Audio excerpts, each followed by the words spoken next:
Hey guys, how's it going? Hope you're doing well. My name is Crown, and today I'm going to read you some very interesting stories that I hope that you're gonna love. And now, without further ado, let's go!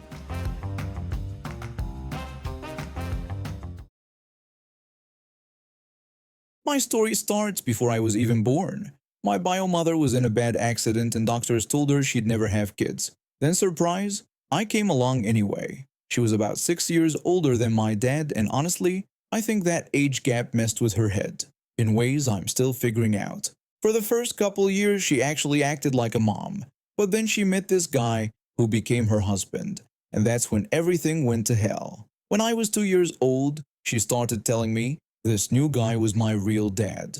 Not just once or twice, constantly. She'd get in my face about it. My bio dad had visitation every other weekend and she told me he was just some friend who liked hanging out with us. I was confused as hell, but what does a 2-year-old know? Eventually, my dad sat me down and explained the truth. When my mother found out, he told me she completely lost it. She screamed at him that he had no right to confuse me and that she was my mother, who knew what was best. My dad calmly told her that I deserved to know who my real father was. She called him a troublemaker and said that's why she didn't want him around. 2 years later, she had my half-brother. That's when the real manipulation started. I was 4 years old and suddenly I became the live-in babysitter. Not kidding, I was changing diapers, getting him dressed, making bottles in the middle of the night when he cried. I was potty training this kid while I was barely out of diapers myself. Whenever I complained or said I was tired, she'd give me the same speech about how this is what big brothers do and that I needed to set an example. She insisted that normal families help each other out like this. I believed her because what else was I supposed to do? I was 4. The worst part was how she messed with my dad's visitation. She hated that I got to see him every other weekend. She'd tell me he wasn't coming to pick me up or that he didn't care about me. I'd sit by the window crying, thinking my dad forgot about me. When I'd ask if dad was coming, she'd shrug and say he probably had better things to do than deal with me. But here's the thing. He was calling and asking for me. She was just saying no and hanging up on him. Sometimes she'd drag me to some meeting spot that was way farther for him to drive to, just to prove he wouldn't show up. Of course, he couldn't make it to these random places she picked at the last minute. This went on for years. I was doing more and more around the house, not just watching my brother, but full on cleaning everything. Then she got pregnant again with my second half-brother. Same cycle all over again, except now I had 2 kids to take care of. The inequality was insane. My brothers got brand new everything, shoes, clothes, toys.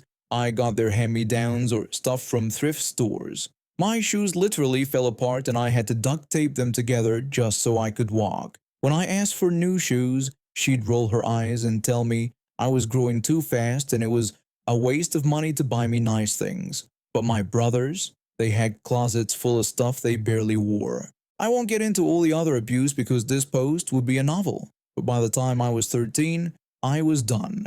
I've been bouncing between my parents' houses because of custody issues. She'd moved out of state without permission. My dad had made some mistakes but fixed them. Nobody's perfect. I was homeschooled at this point and failing everything because I'd had a medical emergency at my public school. I tried to tell her I felt sick one morning, but she insisted I was faking it. She told me I wasn't fooling anyone and to get my backpack and get to school. I said my stomach really hurt and something was wrong, but she claimed nothing was wrong with me and that I just didn't want to do my math test. So I went to school with what turned out to be seriously swollen lymph nodes. I ended up in the hospital for 8 hours by myself because she was unreachable. I had to convince the nurse to call my school counselor just so someone would pick me up. 8 hours alone in a hospital at 13 years old. That was my breaking point. I called my dad and told him I wanted to come home. When I told my mother I was leaving, she completely flipped out. She yelled about how, after everything she'd done for me, and that she gave up her whole life to raise me. I shot back that she gave up her life to make me raise her other kids. She screamed about how dare I say that, and that she was my mother. I told her she wasn't acting like one. She called my dad right in front of me, and I'll never forget what she said. She asked him if he freaking wanted me because she was done dealing with this ungrateful kid, like I was a piece of furniture she was trying to get rid of. My dad didn't hesitate and said yes. He wanted me because I was his son. 2 awkward weeks later, I was on a plane heading east. My dad had moved states too, getting away from all the drama back west. The transition wasn't easy, but it was worth it.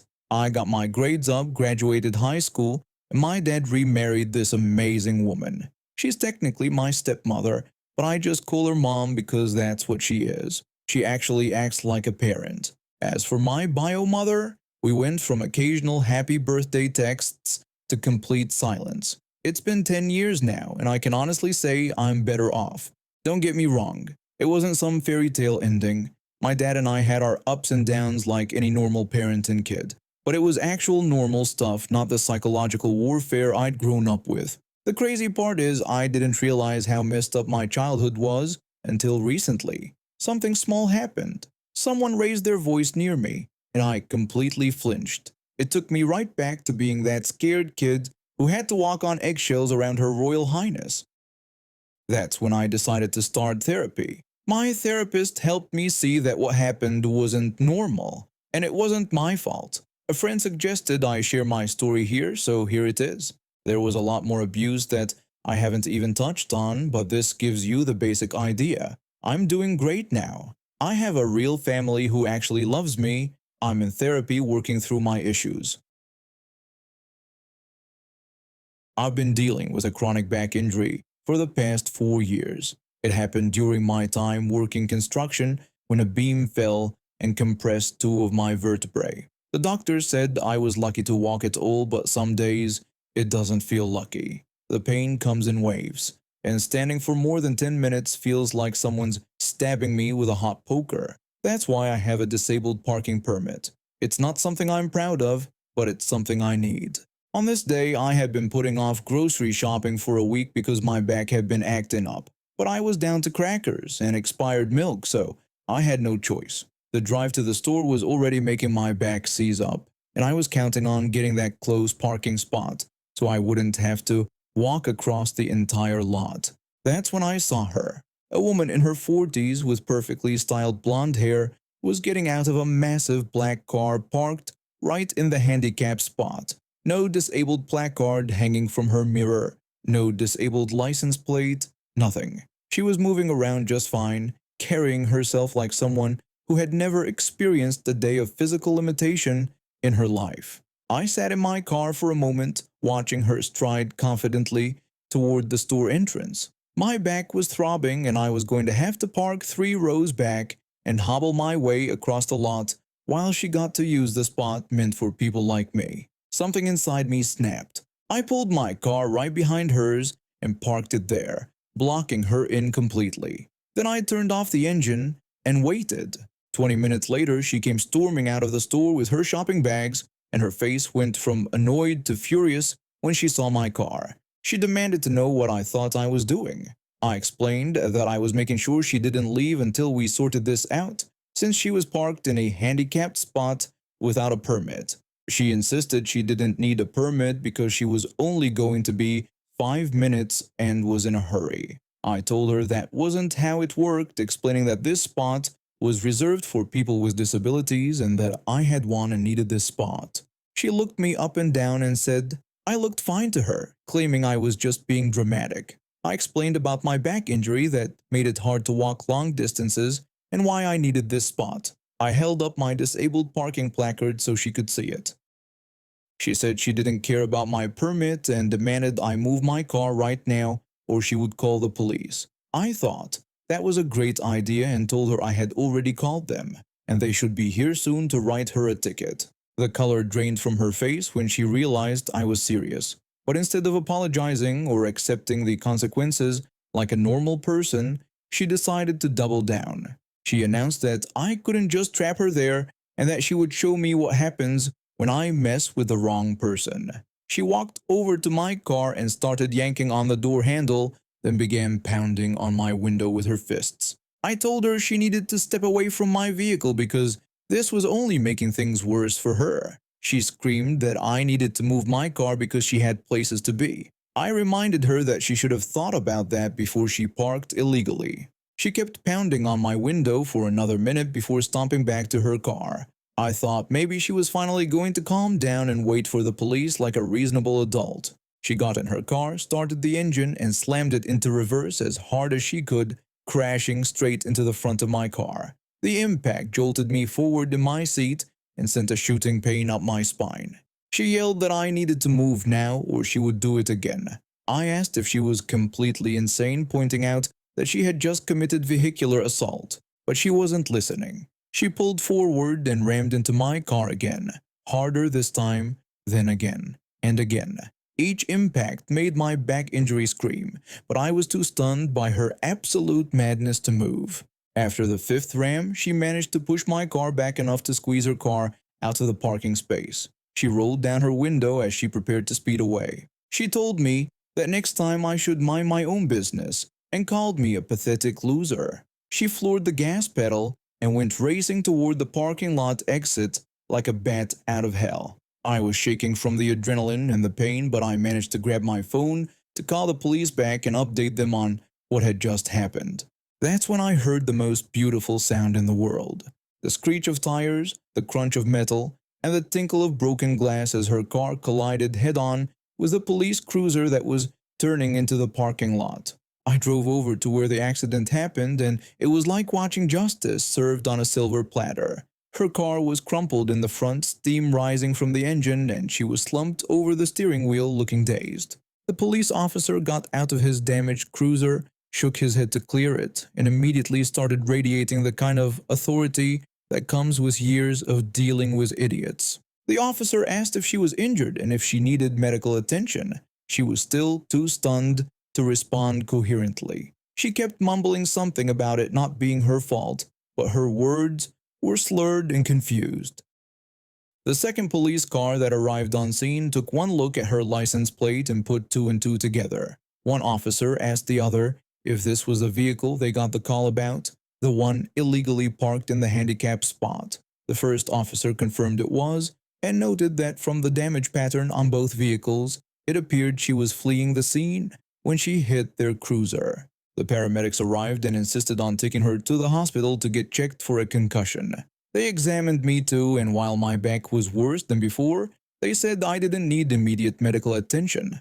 Before she was loaded into the ambulance, she had regained enough clarity to realize how much trouble she was in.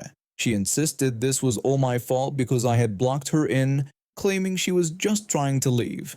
The officer told her that she was under arrest for hit and run, vehicular assault, reckless driving, and parking in a handicapped space without a permit. He read her rights as they prepared to take her to the hospital under police escort.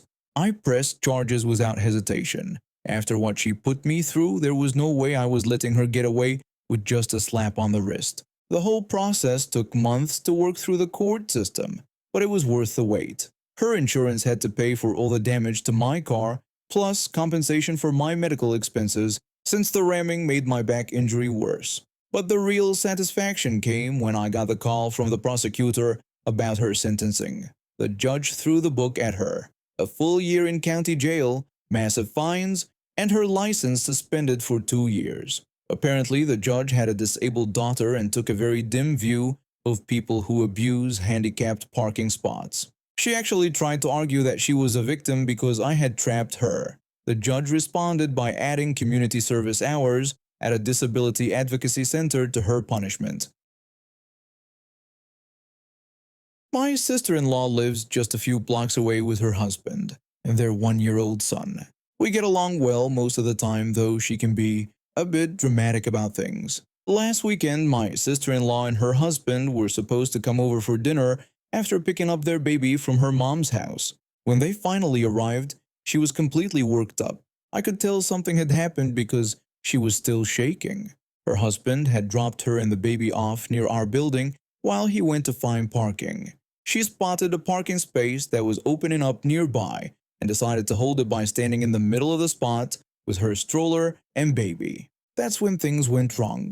A man in a car got to the spot first and started backing into it. My sister-in-law was standing right there with the stroller, so she expected him to see her and move on to find another spot. Instead, he kept slowly backing up.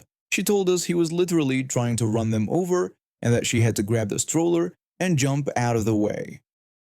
Her husband agreed and called the guy a complete jerk who saw them there but kept backing up anyway. My sister-in-law said she told the man he was an evil person for trying to steal a parking spot from a baby and putting them in danger like that. When I asked what he said back, she explained that he gave her a big middle finger and said her name wasn't on the spot. She asked what kind of person sees a mother with a baby and decides to take their parking spots anyway. My husband had actually caught some of this on our building security camera since it happened right outside. When he checked the footage later, it showed the man backing up very slowly and carefully. He wasn't trying to hurt anyone, but my sister-in-law was definitely in his way. For the next 2 hours, she kept bringing up the incident. Every few minutes, she'd circle back to how awful this man was and how traumatic the whole experience had been. She said she just couldn't believe someone would be so heartless. Her husband kept agreeing with her, saying she was absolutely right and that the guy had no decency at all. He should have just found another spot instead. They kept looking at us, clearly expecting us to jump in and agree with them.